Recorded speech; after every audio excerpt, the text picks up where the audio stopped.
Hello అండి, welcome back to my channel. ఈరోజు మన ఛానల్లో చేపల పులుసు ఎలా ప్రిపేర్ చేయాలో చూపించబోతున్నాను. ఏ చేప తీసుకున్నా ఒకసారి నా స్టైల్లో ఇలా కర్రీ ప్రిపేర్ చేసి చూడండి, రుచి చాలా బాగుంటుంది. కర్రీ ఎలా ప్రిపేర్ చేయాలో చూసేద్దామండి. ఫస్ట్ ఒక గిన్నె పెట్టుకొని అందులో 5 టేబుల్ స్పూన్ ఆయిల్ వేసుకోవాలి. చేపల పులుసు కాబట్టి ఆయిల్ కొంచెం ఎక్కువే పడుతుందండి. ఆయిల్ హీట్ అయిన తర్వాత 1 టేబుల్ స్పూన్ మెంతులు యాడ్ చేసుకోవాలి. మెంతులు లైట్గా వేగిన తర్వాత పెద్ద సైజు ఉల్లిపాయ 4-5 పచ్చిమిరపకాయలు వేసుకొని కలుపుకోవాలి. ఇలా కలిపిన తర్వాత 3 నిమిషాలు మూత పెట్టి ఉల్లిపాయలు వేగేంత వరకు ఉంచాలి. మూత తీసిన తర్వాత చూస్తే ఇలా ఉల్లిపాయలు వేగిన తర్వాత ఇందులో 1 టేబుల్ స్పూన్ అల్లం వెల్లుల్లి పేస్ట్ యాడ్ చేసుకోవాలి. అల్లం పేస్ట్ పచ్చివాసన పోయి మంచిగా వేగేంత వరకు కలుపుతూ ఉండాలండి. ఇలా ఫ్రై అయిన తర్వాత 3 మీడియం సైజ్ టమాటాలను మిక్సీ వేసుకొని ఆ టమాటా ప్యూరీని కర్రీలో యాడ్ చేసుకోవాలి. 1 టేబుల్ స్పూన్ ఉప్పు యాడ్ చేసి అంతా మంచిగా కలిసేటట్టుగా కలుపుకోవాలి.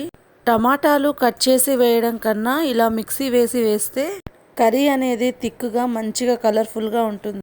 ఇలా అంతా కలిపాక ఓ 5 నిమిషాలు మూత పెట్టి చూస్తే టమాటాలు మంచిగా వేగి ఆయిల్ అనేది సపరేట్ అవుతుందండి. ఇప్పుడు మంచిగా కలుపుకొని ఇందులో 1 టేబుల్ స్పూన్ పసుపు యాడ్ చేసుకోవాలి. 2 స్పూన్స్ కారం యాడ్ చేసుకోవాలండి. కారం మీ టేస్ట్కి తగ్గట్టు వేసుకోవచ్చు, అంతే వేయాలని ఏం లేదు. పసుపు కారం వేశాక అంతా మంచిగా కలిసేటట్టుగా కలుపుకోవాలి. ఇలా కలుపుకున్న తర్వాత ఇందులో ముందుగానే మ్యాగ్నేట్ చేసుకున్న ఈ చేప ముక్కల్ని వేసుకోవాలండి. ఫ్రెష్గా కడిగిన చేపల్లో ఉప్పు, కారం, ధనియాల పొడి, పసుపు, అల్లం వెల్లుల్లి పేస్ట్ అంతా కలిపి మంచిగా 1 గంట సేపు పక్కనుంచాలండి. తర్వాత చేప ముక్కల్లో వేసి ఒకసారి గరిటెతో అంతా కలిసేలాగా కలుపుకోవాలి.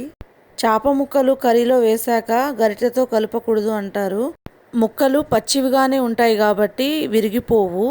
ఇలా అంతా కలిపిన తర్వాత చింతపండు రసం వేసుకున్న తర్వాత ఒకసారి అంతా కలిసేటట్టుగా కలుపుకోవాలి. ఇలా కలిపిన తర్వాత 10 నిమిషాలు మూత పెట్టి తీస్తే ముక్కలు సగం ఉడికిపోయి ఉంటాయి. నేను మీకు చూపించడం కోసం గరిటెతో కలుపుతున్నాను, కానీ మీరు ఒక పెద్ద క్లాత్ తీసుకొని రౌండ్గా కలిపితే కర్రీ అనేది మంచిగా కలుస్తుంది. ఇక్కడ నేను స్పెషల్గా మసాలా ప్రిపేర్ చేస్తున్నానండి. 1 టేబుల్ స్పూన్ వాము, 1/2 టేబుల్ స్పూన్ మెంతులు, 1/2 టేబుల్ స్పూన్ జీలకర్ర అన్నిటినీ ఫ్రై చేసి పౌడర్ చేసుకొని పక్కనుంచుకోవాలి. ఆ పౌడర్ వేసిన తర్వాత కొంచెం కొత్తిమీర వేసుకొని అంతా కలిసేటట్టు కలపాలి. మీ టేస్ట్కి తగ్గ ఉప్పు, కారం ఏదైనా ఉంటే యాడ్ చేసుకొని స్టవ్ ఆఫ్ చేసేయాలండి. చూడండి కర్రీ అనేది ఎంత డెలిషియస్గా, ఎంత కలర్ఫుల్గా వచ్చిందో. కూర చల్లారిన తర్వాత ఇంకా దగ్గర పడుతుందండి, చాలా టేస్టీగా ఉంటుంది.